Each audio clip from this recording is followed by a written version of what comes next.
Hello दोस्तों, नमस्कार। स्वागत है आपका success for life YouTube channel में। मैं आरती द्विवेदी आज आपके समक्ष प्रेमचंद की कहानी माँ का सेकेंड पार्ट लेकर उपस्थित हूँ। फर्स्ट पार्ट का वीडियो आपको यूट्यूब पर उपलब्ध है, प्लेलिस्ट बना हुआ है मानसरोवर भाग 1 की कहानियाँ, उसमें जाकर आप पढ़ सकते हैं। अगर आपने वो वाला वीडियो नहीं सुना है तो पहले वो सुने तब ये सुने, क्योंकि ये सेकेंड पार्ट है। और अगर आपने हमारा चैनल सब्सक्राइब नहीं किया है तो प्लीज़ इसे सब्सक्राइब कर लीजिएगा। ये सब कहानी मानसरोवर भाग 1 ये बिहार सिलेबस में ये बुक है, हिंदी साहित्य के ऑप्शनल में। बाकी के में भी ये कहानियाँ हैं, पर एक दो कहानियों का अंतर रहता है सिलेबस के अनुसार। बाकी प्रेमचंद की कहानियाँ आईएएस में भी हैं, यूपीपीसीएस में भी हैं। और ऐसे भी जो कहानियों का शौक़ रखते हैं वो सुन और पढ़ सकते हैं। तो आइए सेकेंड पार्ट शुरू करते हैं। विद्यालय खुलते ही प्रकाश के नाम रजिस्ट्री का पत्र पहुंचा। उन्होंने प्रकाश को इंग्लैंड जाकर विद्या अभ्यास करने के लिए सरकार से वजीफे की मंजूरी की सूचना दी थी। प्रकाश पत्र हाथ में लिए हर्ष के उन्माद में जाकर माँ से बोला, अम्मा, इंग्लैंड जाकर पढ़ने के लिए सरकारी वजीफा मिल गया। करुणा ने उदासीन भाव से पूछा, तो तुम्हारा क्या इरादा है? प्रकाश, मेरा इरादा?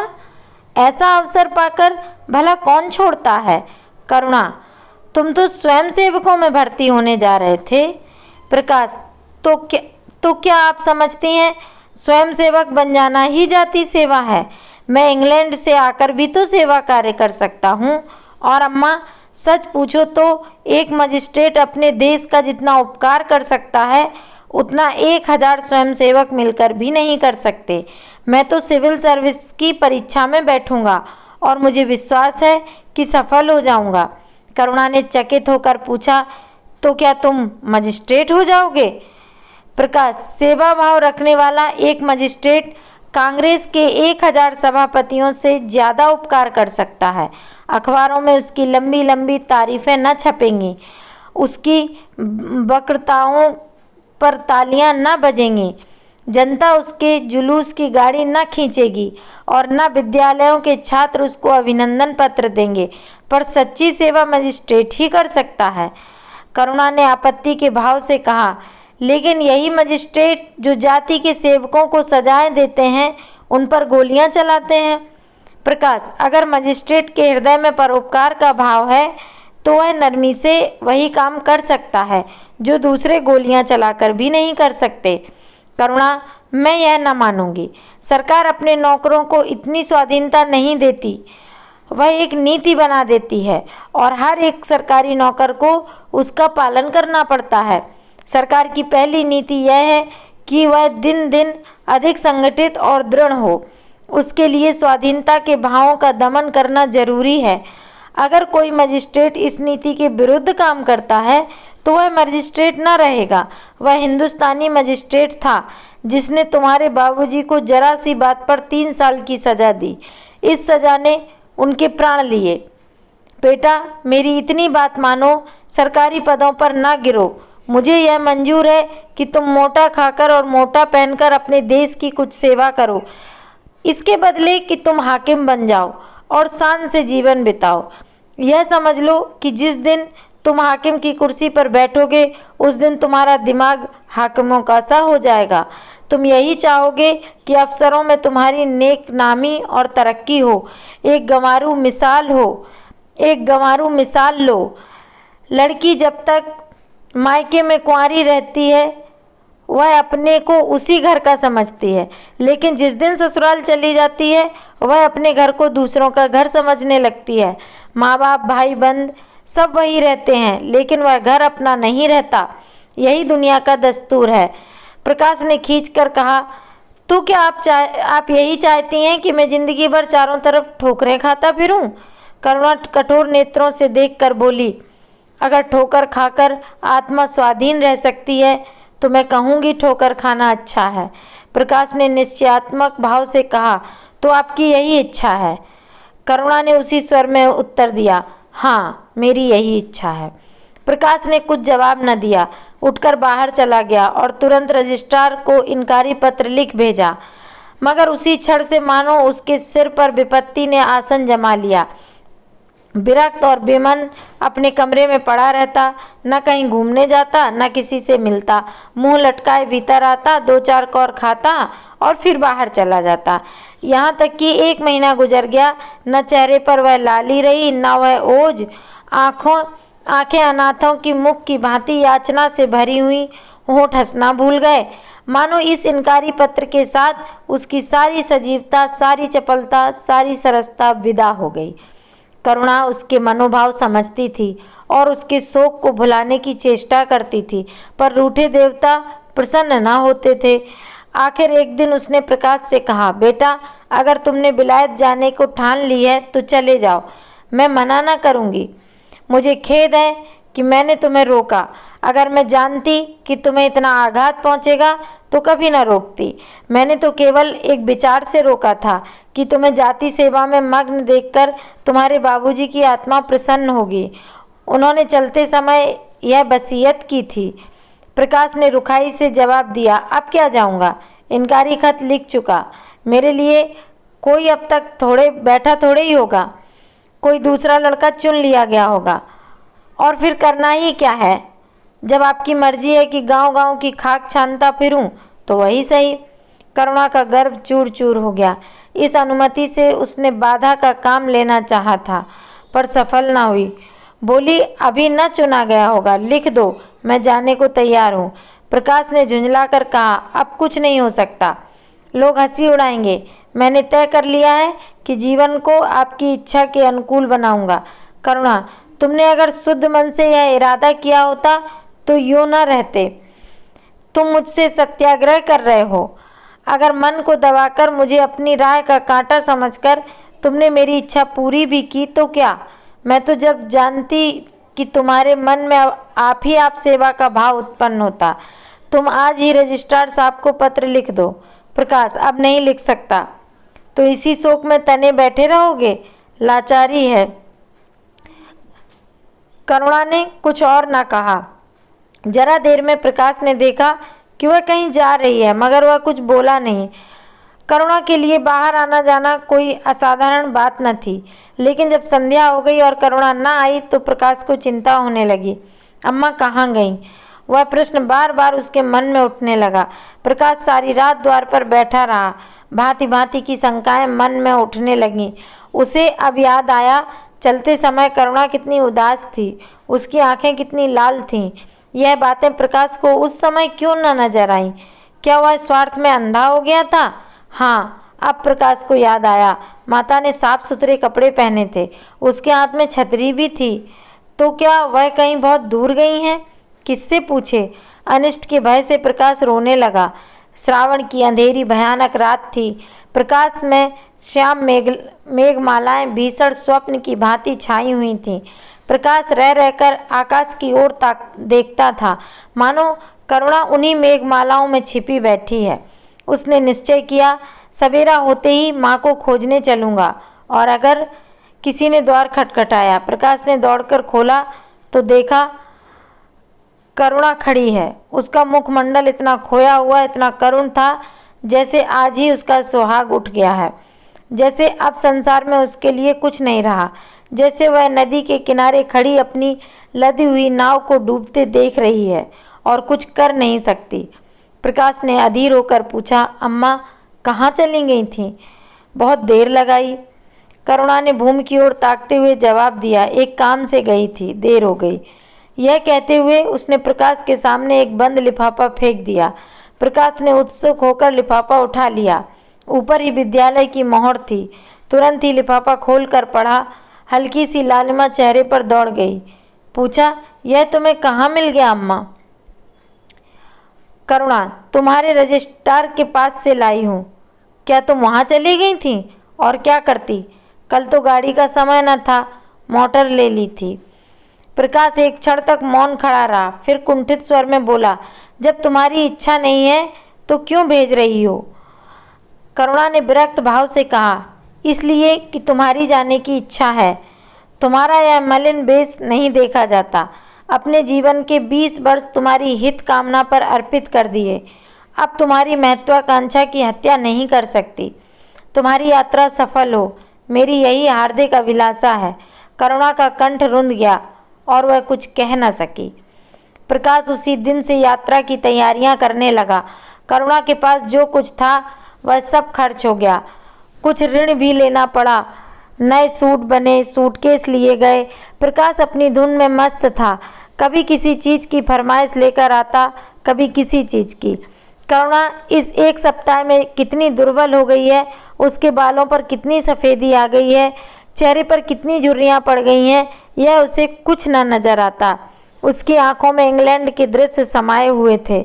महत्वाकांक्षा आंखों पर पर्दा डाल देती है। प्रस्थान का दिन आया। आज कई दिन के बाद धूप निकली थी। करुणा स्वामी के पुराने कपड़ों को बाहर निकाल रही थी। उनकी गाढ़ी चादरें, खद्दर के कुर्ते, पजामे और लिहाफ अभी तक संदूक में संचित थे। प्रतिवर्ष वे धूप में सुखाए जाते और झाड़ पोंछकर रख दिए जाते थे। करुणा ने आज फिर उन कपड़ों को निकाला, मगर सुखाकर रखने के लिए नहीं, गरीबों को बांट देने के लिए। वह आज पति से नाराज है। वह लुटिया डोर और घड़ी जो आदित्य की चिर संगिनी थी और जिनकी आज 20 वर्ष से करुणा ने उपासना की थी, आज निकाल कर आंगन में फेंक दी गई। वह झोली जो बरसों आदित्य के कंधों पर आरूढ़ रह चुकी थी, आज कूड़े में डाल दी गई। वह चित्र जिसके सामने आज 20 वर्ष से करुणा सिर झुकाती थी, आज बड़ी निर्दयता से भूमि पर डाल दिया गया। पति का कोई स्मृति चिन्ह अब वह अपने घर में नहीं रखना चाहती। उसका अंतःकरण शोक और निराशा से विदीर्ण हो गया है और पति के सिवा वह किस पर क्रोध करे? कौन उसका अपना है? वह किससे अपनी व्यथा कहे, किसे अपनी छाती चीरकर दिखाए? वह होते तो क्या आज प्रकाश दास्ता की जंजीर गले में डालकर फूला न समाता?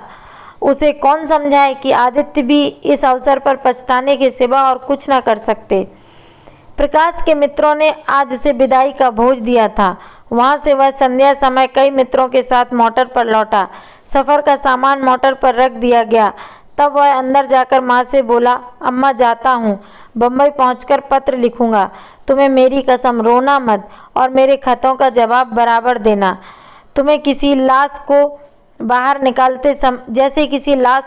निकालते समय संबंधियों का हृदय छूट जाता है, रुके हुए आंसू निकल पड़ते हैं और शोक की तरंगें उठने लगती हैं। वही दशा करुणा की हुई। कलेजे में एक हाहाकार हुआ जिसने उसकी दुर्बल आत्मा के एक एक अणु को कपा दिया। मालूम हुआ पाँव पानी में फिसल गया है और मैं लहरों में बही जा रही हूँ। उसके मुख से शोक या आशीर्वाद का एक शब्द भी न निकला। प्रकाश ने उसके चरण छुए, अश्रु जल से माता के चरण को पखारा, फिर बाहर चला गया। करुणा पाषाण मूर्ति की भांति खड़ी थी। सहसा ग्वाले ने आकर कहा, बहू जी भैया चले गए, बहुत रोते थे। तब करुणा की समाधि टूटी। देखा सामने कोई नहीं है।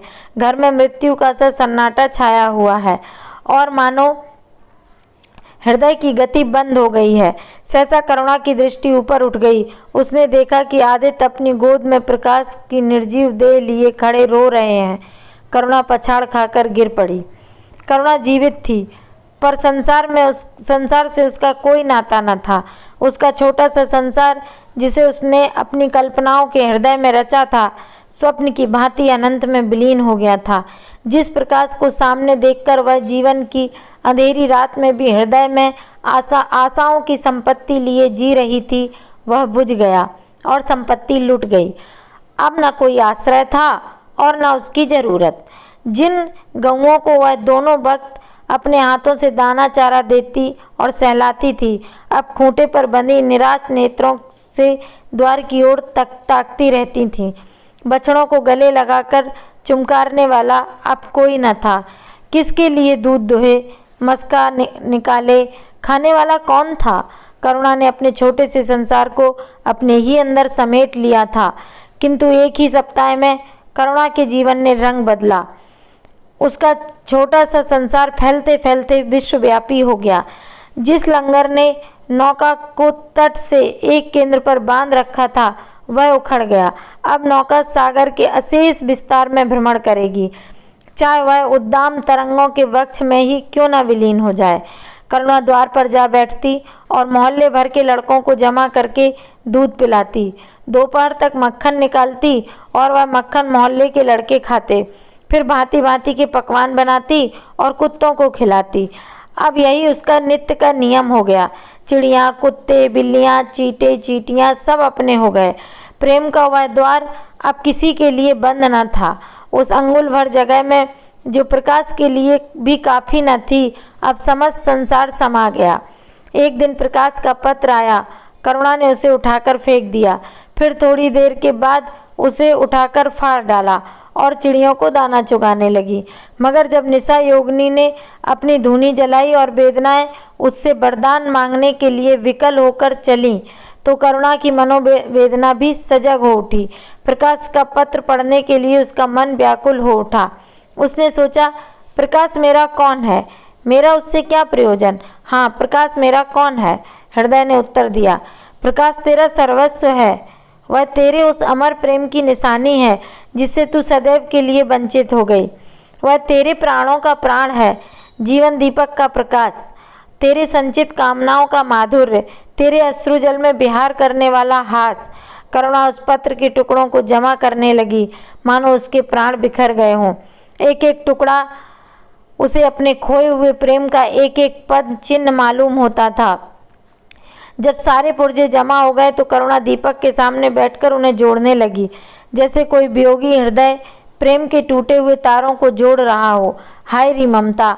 वह अभागिनी सारी रात उन पुर्जों को जोड़ने में लगी रही। पत्र दोनों ओर लिखा हुआ था, इसलिए पुर्जों को ठीक स्थान पर रखना और भी कठिन था।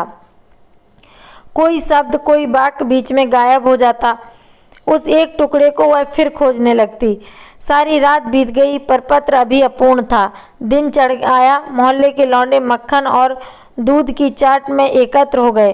कुत्तों और बिल्लियों का आगमन हुआ। चिड़ियाँ आकर आंगन में फुदकने लगीं। कोई ओखली पर बैठी, कोई तुलसी के चौतरे पर करुणा को सिर उठाने की फुर्सत नहीं। दोपहर हुआ, करुणा ने सिर न उठाया। न भूख थी न प्यास थी। फिर संध्या हो गई पर अभी तक अधूरा था। पत्र का आशय समझ में आ रहा था। प्रकाश का जहाज कहीं से कहीं जा रहा है। उसके हृदय में कुछ उठा हुआ है। क्या उठा हुआ है पर करुणा न सोच सकी। प्यास से तड़पते हुए आदमी की प्यास क्या उससे बुझ सकती है? करुणा पुत्र की लेखनी से निकले हुए एक एक शब्द को पढ़ना और अपने हृदय पर अंकित कर लेना चाहती थी। इस भांति 3 दिन गुजर गए। संध्या हो गई थी। 3 दिन की जगी आंखें जरा झपक गईं। करुणा ने देखा एक लंबा चौड़ा कमरा है। उसमें मेजें और कुर्सियां लगी हुई हैं। बीच में एक ऊंचे मंच पर कोई आदमी बैठा हुआ है। करुणा ने ध्यान से देखा, वह प्रकाश था। एक क्षण में एक कैदी उसके सामने लाया गया। उसके हाथ पांव में जंजीर थी, कमर झुकी हुई। वह आदित्य थे। करुणा की आंखें खुल गईं, आंसू बहने लगे। पत्र के टुकड़ों को फिर समेट लिया और उसे जलाकर राख कर डाला। राख की एक चुटकी के सिवा वहाँ कुछ न रहा। यही उस ममता की चिता थी जो उसके हृदय को विदीर्ण किए डालती थी। इसी एक चुटकी राख में उसका गुड़ियों वाला बचपन, उसका संतप्त यौवन और उसका तृष्णामय वैधव्य सब समा गया। प्रातःकाल लोगों ने देखा तो पंछी पिंजड़े से उड़ चुका था। आदित्य का चित्र अब भी उसके शून्य हृदय से चिपका हुआ था। वह भग्न हृदय पति की स्नेह स्मृति में विश्राम कर रहा था और प्रकाश का जहाज यूरोप चला जा रहा था। यही प्रेमचंद की कहानी थी। माँ आगे और कहानियाँ लेकर उपस्थित होंगी। आप लोग कमेंट्स बॉक्स में बताइएगा कि आपको कहानी सुनने में कैसी लगी। धन्यवाद।